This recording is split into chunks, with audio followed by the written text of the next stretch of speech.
Today we're going to do a cabin air filter replacement on a Ford Territory. All the Territories are much the same.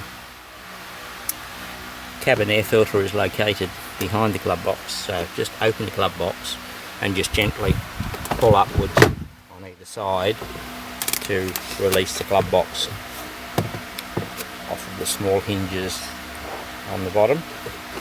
They just clip in to this either side here, so just lift the glove box straight off of them. Your cabin air filter is located behind this cover, so cabin filters that they installed originally, they were only just a piece of mesh to stop stuff from falling in the fans below. So just make sure that no leaves or anything have fallen into your fan below. Install your new cabin air filter with the red acrylic base on the bottom, and these are our 3 layers of filter material that we extend past the base so that we get a nice seal along the edge in here. So just slide your new cabin air filter in until it goes all the way in.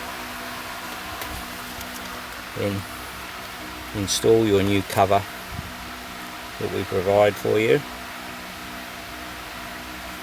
and the foam seal on the back. So just locate your cover and then push it in and slide it across like so.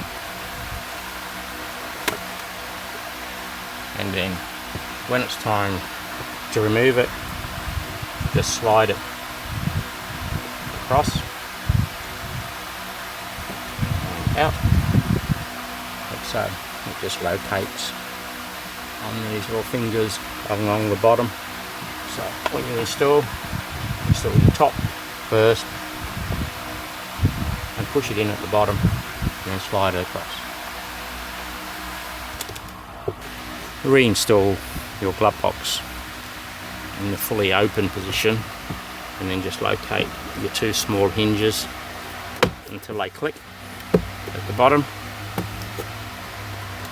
and then just ease your glove box shut and the job's done.